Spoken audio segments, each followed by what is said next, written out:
Hi everyone. So today I actually wanted to talk about what it's like growing up in a Muslim identity in a household and the whole Muslim Islamic paradigm. So if you guys know that in Islam, women, as much as they like to say it's amazing and it's great and like the most wonderful thing ever happened to womankind, but actually the experience of being born as a woman, as living in this paradigm, it's very constricted. It is very closed off. So I wanted to explain it basically in a way. If not being seen, not being heard was a physical manifestation, this is how they would manifest it. Literally, you need to cover everything. No, don't show up. Don't be seen, don't be heard, don't talk. There's no representation really.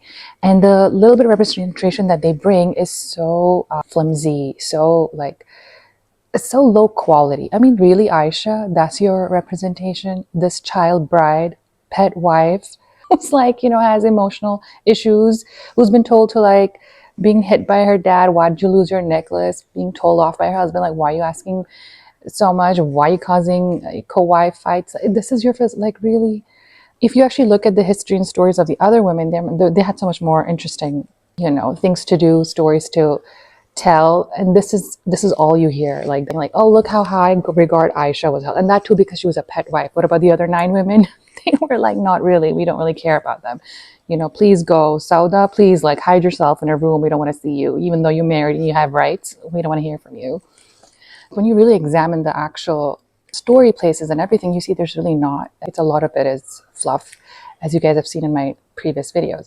Now I want to go more personal and actually tell you how does it actually play out if you're a Muslim woman. A lot of women have this impression that the Muslim women in Islam has had maybe at the forefront of the masjid, they're being rolled out the red carpet, come please, you guys are the so you all know, basically, there is zero spaces, that there's absolutely no interest. In fact, I was not a very, I was not a hijabi or anything like that, practicing life.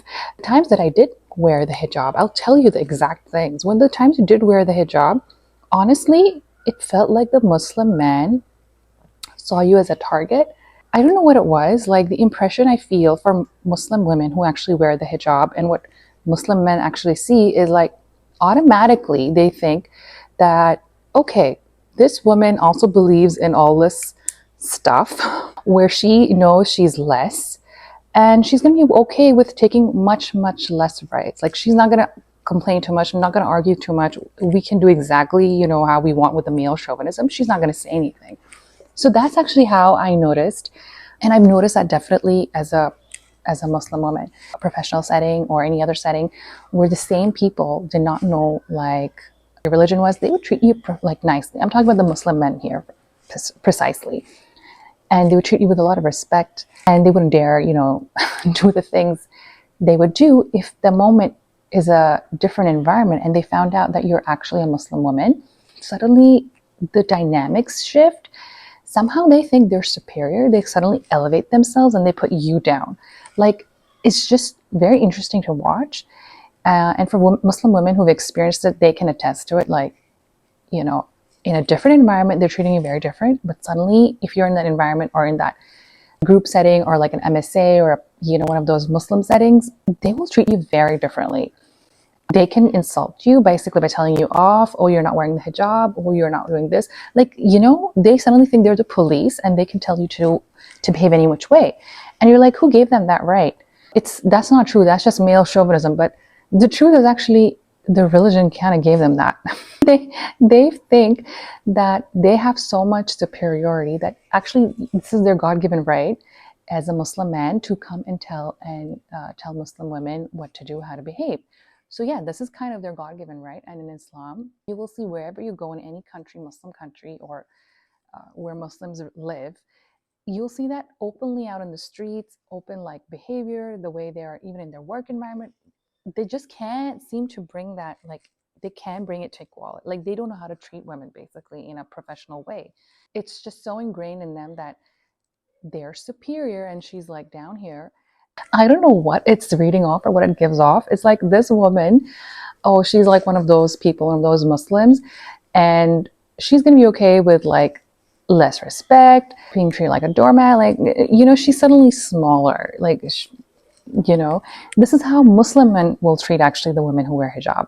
They don't see you as an intelligent being. They'll see you as a less intelligent person. They'll treat you worse. They will less capable, less worthy. Suddenly when Muslim men step into like being more Islamic and more that, suddenly their worthiness really grows. I don't know where it comes from. Probably like their teachings when they're reading the Quran, their experiences that they are so worthy and this worthiness is God given to them. So that's how they come up with that. And for the Muslim woman, I think someone who had a healthy dose of confidence, who was not growing up in this paradigm, when she has to step into this paradigm, it's suddenly very constrictive and very demeaning. It's this experience where suddenly it's very taboo.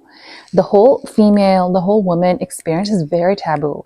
They don't really want to hear about like this gender at all, the feminine gender. This is not something that they even want to talk about because, God forbid, it's too enticing or insulting or just beneath them.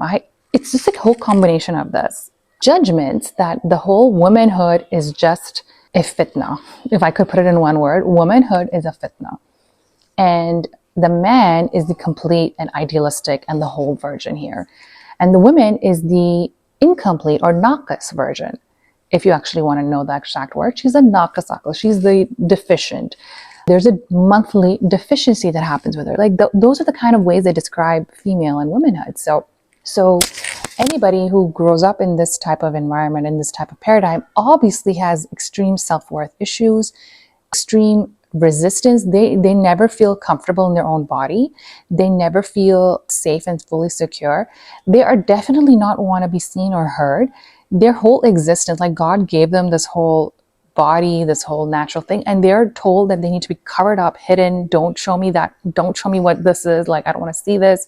That's the kind of experience they have. So basically, most women have a very disappointing experience when they are in this whole Muslim paradigm, Muslim identity. And I think they're never really able to figure out exactly like, where is this coming from? Is it just a male chauvinism? Is it just bad interpretations? Or is it just religion itself? And I think once they do the deep dive and realize that actually it's very, very embedded in the religion and religious ideas, that's when it's like hard to differentiate and segregate and really point it out. Like, who's at fault here? Muslim women were treated when they were like wearing the hijab or, the niqab. The niqab was like, oh, this woman, like, she's a done deal. Like, if there was a doormat version of not being seen, not heard, that was definitely her. When I remember when I went to Saudi, that was many, many years ago, like over 10 years ago. And we went for Umrah and it was like prayer time, right? And the janitor basically comes around and he's like from some different ethnicity. And this guy is like staring at me full on. He is literally like gawking. And he knows that I can look at him. I'm looking at him like, is this guy serious? Like, who's he checking out? And he's literally just full on like a short guy, a short man. And he thinks like, you're okay. So that mentality is so deep in Arabs and like Muslims and especially in the Arab culture. But I'm pretty sure anywhere that Islam goes, that's the kind of mentality it takes with it. Because I've seen it also happening in the West. That the moment they realize that this woman is a Muslim woman, they automatically see her as she's like from that community where she has suddenly lower rights. But if you were just a woman who, for example, you may or may not be Muslim, you may not be practicing, they treated you differently. They're like, she's not going to take a lot of shit, okay? You should be at home, or why you should be covered up. They wouldn't dare say that to you. But the moment they think you're a Muslim woman, they come after you like that's God's business. That's why they are born. That's their whole role as men. And I think that's the other thing I wanted to point out is, why do Muslim men really enjoy the status, and why do they actually want to be more and more like in this religion? Because they feel they have so much worthiness, so much rutbah, and so much like just status automatically just because they are men. That's why. So notice that deep-rooted behavior, and you'll see like, where are they coming up from? And a lot of people will just go into this defense mode where like, no, it's just the culture, it's these people, it's that. But really, it's actually the religion. This is how they are taught. They are so ingrained with the fact that they are like the best. They're men. They have so much manliness and so much, priority. And then they come after the women like, oh, this woman, she's just like a feminist. She's this. Like any woman who kind of, had some like lived a normal life. They'll be like, oh, and now she comes and has to like listen to all this. And who doesn't stand to this behavior? She's like, automatically, they'll try to disregard her as like, oh, she's a feminist. She's this. She's not a momina, this and that. Like, that's why a lot of Muslim men actually find it really hard coming to the US or like Western society and adjusting. It's because suddenly they have to treat everybody equally, especially the women, and they just can't deal with that. It's really hard, actually. That's the true confession. They find it extremely hard. The women now suddenly realize like, okay, I can be treated in a, terrible way. I don't have to be told off. I don't have to like, I don't have to like constrict and hide and like, I can just exist and be. So yeah, the Quran basically didn't give you space. Islam didn't give you space. And this whole idea of trying to bring feminism in Islam, this new wave, these women actually, I think if they had a chance to live in a society like in that Islam, the golden era, if they actually went and lived there, I don't think they just leave that in a minute. Like, no way I'm taking you. I don't think so. I don't think so, honey. So if you happen to be an Arab, so the Arab men suddenly will also feel 10 times superior just because they know deep down they're Arabs and you're not, or like the other ethnicities, are not. It's so deep rooted in their mentality. And I want you to actually think about that. I want you to think about the current Muslims, like, people who've actually like lapped it up and they're so happy to, like leave all their culture, leave their traditions, leave their language, and just lap up and like, oh my God, I want to be the best Muslim, Islam.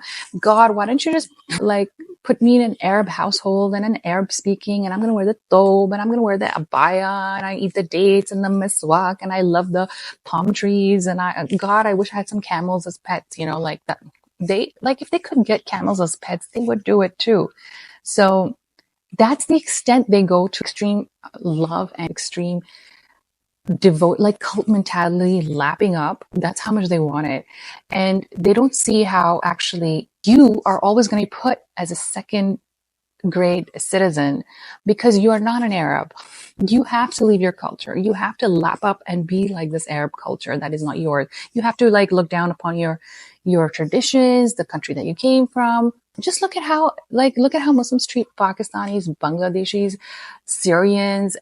Do they give 2 cents about like your culture and your traditions and your Islam? No. The only real Islam they feel is the Arab Islam. This video here, and I'll see you guys in the next one. Bye.